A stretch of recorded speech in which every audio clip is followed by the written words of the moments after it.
नमस्कार दोस्तों, मैं नया उजाला सोशल फाउंडेशन से सुकन्या मैम आज फिर से एक नया वीडियो लेके हाजिर हूँ। इस वीडियो में हम लोग ध्वनि के पार्ट 3 यानी ध्वनि के बारे में और भी कुछ ज़्यादा जानकारी प्राप्त करेंगे। सो प्लीज़ बने रहे video throughout the video.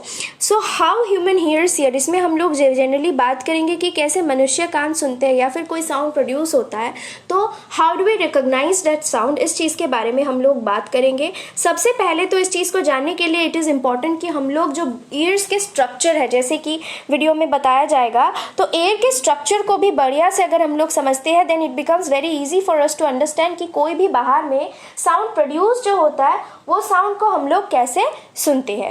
First and foremost thing is step 1, जिसमें बताया गया है movement of sound waves from the outer to the inner ear, यानी ध्वनि तरंग का बाहरी कान से भीतर कान में जो संचलन होता है वो किस प्रकार से होता है।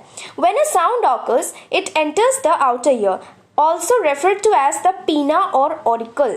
The pinna is the visible portion of the ear. तो जैसे कि बात किया जा रहा है यहाँ पे ध्वनि तरंग सबसे पहले क्या होता है, कोई सोर्स से उत्पन्न होता है।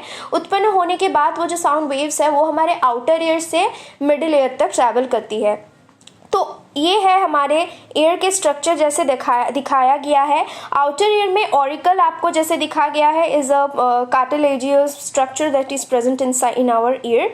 और उसके बाद हम लोगों को ईयर कैनल दिखाया गया है। तो ईयर पिना या कान के जो हमारे पिना है, पिना के जरिए क्या हो रहा है, ऑरिकल और पिना यानी आउटर ईयर के जरिए ये ईयर कैनल में साउंड के वेव्स ट्रैवल कर रहे हैं। उसके बाद क्या लिखा है, ईयर पिना को हम लोग ऑरिकल के नाम से भी जानते हैं। द पिना is the visible portion of your ear and is a funnel shaped structure which is well engineered, जो कि well engineered है, यानी कि ये बहुत खास तौर से इसको डिजाइन किया गया है। पिना is generally the cartilaginous structure of portion of our ear, यानी जो ear का जब हम लोग कान पॉइंट आउट करते हैं हमारे बॉडी में तो जो पोर्शन हम लोगों को बाहर में दिखाई देते हैं द कार्टिलेजिनस पार्ट, जिसमें थोड़े फ्लेक्सिबल पार्ट्स दिखाई देते हैं, ये हो गए हमारे कान के पिना या ऑरिकल। नेक्स्ट है as the sound hits the pinna it filters and amplifies sound waves and cues them along into the ear canal। तो नेक्स्ट इसमें क्या बताया गया है, इसमें बताया गया है कि सबसे पहले जो साउंड वेव्स हमारे ईयर पिना में आके एंटर करते हैं, ये हिट करते हैं। हिट करने के बाद ये क्या होता है, ये साउंड को एम्पलीफाई करते हैं। एम्पलीफाई करने के साथ साथ क्या होता है, एम्पलीफाई करने के साथ साथ ये साउंड वेव्स को एयर कैनल तक पहुंचा देता है, जैसे कि दिखाया गया है एयर कैनल। इस एयर कैनल में साउंड वेव्स ट्रैवल करती है। नेक्स्ट क्या बताया गया है, next sound waves hit the ear drum और the tympanic membrane setting in the motion. तो इसके बाद जो ध्वनि तरंग होते हैं ये क्या करते हैं, कान के पर्दे से टकराती है। कान के पर्दे या कान के झिल्ली से टकराने से क्या होता है, वो भी मोशन में आ जाता है, यानी ये भी हिलने लगता है। नेक्स्ट हम बात करेंगे स्टेप 2 में, जिसमें हम लोग जनरली मिडिल ईयर के बारे में बात करेंगे। सबसे पहले इसके पहले मैं थोड़ा इंट्रोड्यूस करा देती हूँ। अगर टिम्पैनिक मेम्ब्रेन तक हम देखेंगे तो that is considered to be our outer ear. Outer ear में क्या क्या है, हमारे आउटर ईयर में हमारे ईयर पिना या ऑरिकल है, ईयर कैनल है, टिम्पैनिक मेम्ब्रेन है, ठीक है, जिसके जरिए क्या होता है, जिसके जरिए साउंड वेव्स अंदर तक ट्रैवल कर रही है। अब टिम्पैनिक मेम्ब्रेन या कान के पर्दे में क्या होता है, कान के परत में ज़्यादातर दिखाई देंगे, तो कान के पर्दे में ये साउंड वेव्स जाके टकराते हैं।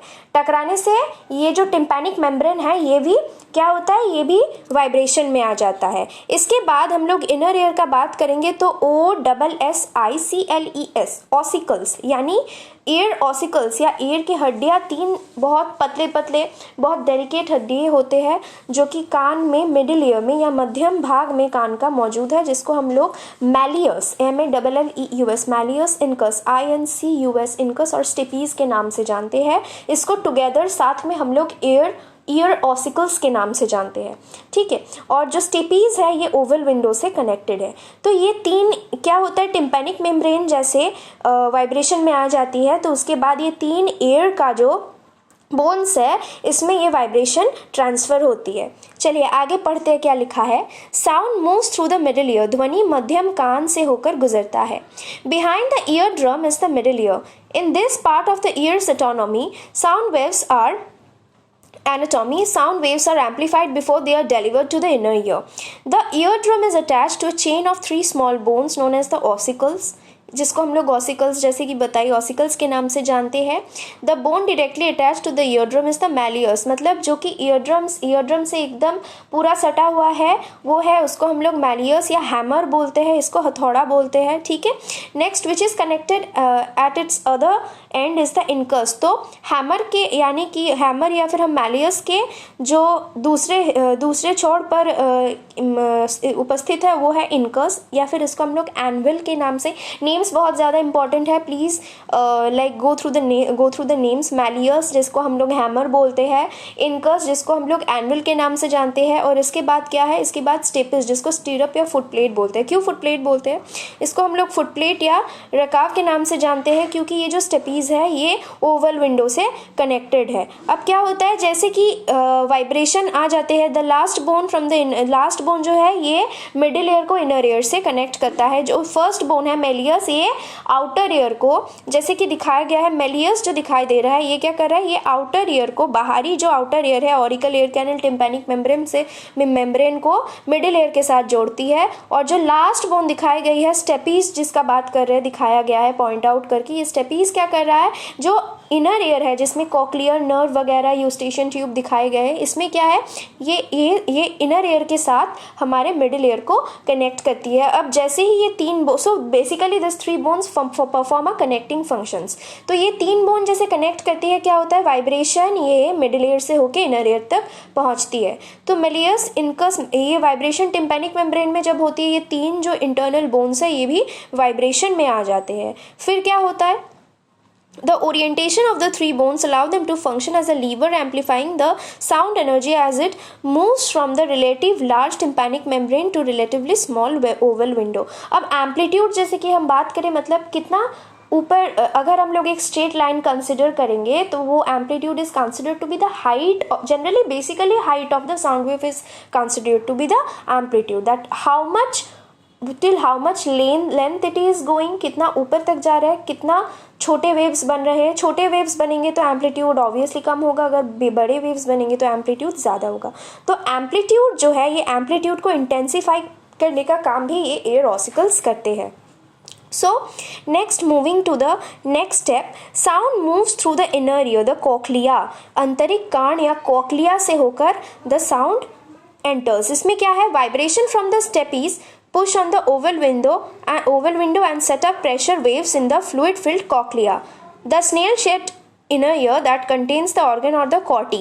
In the organ of corti, vibrations are finally transferred into electrical energy by the cells known as the hair cells. The tiny hair cells lining the cochlea are stimulated by different frequency। तो इसमें क्या होता है, steppes में अक्सर क्या होता है, जैसे कि फोटो में दिखाया गया है, स्टेपीज में क्या करता है, ये इनर ईयर को मिडिल ईयर को कॉक्लिया से जोड़ता है, जो कि इनर ईयर या अंदर की कान का पार्ट है। अब कॉक्लियर नर्व में क्या मौजूद है, कोटी नाम के छोटे छोटे हेयर्स होते हैं जो बेंड होके क्या करते हैं, बेंड होके, because of this hair present inside, what happens is that inner ear में कॉक्लिया में जो hairs मौजूद है, it generally transfers the sound waves। जैसे कि हम बात किए थे लॉ पहले ही शुरुआती पे कि law of conservation of energy के चलते क्या होता है, energy can be transform from one form to another, लेकिन इसको हम लोग डिस्ट्रॉय या क्रिएट नहीं कर सकते। तो यहाँ पे इसका एग्जांपल देखने को मिलेगा कि कॉक्लिया में जो इनर ईयर है ये जनरली क्या करते हैं, ये इस साउंड वेव्स को कन्वर्ट करते हैं and then finally this waves travels fire the cochlea to the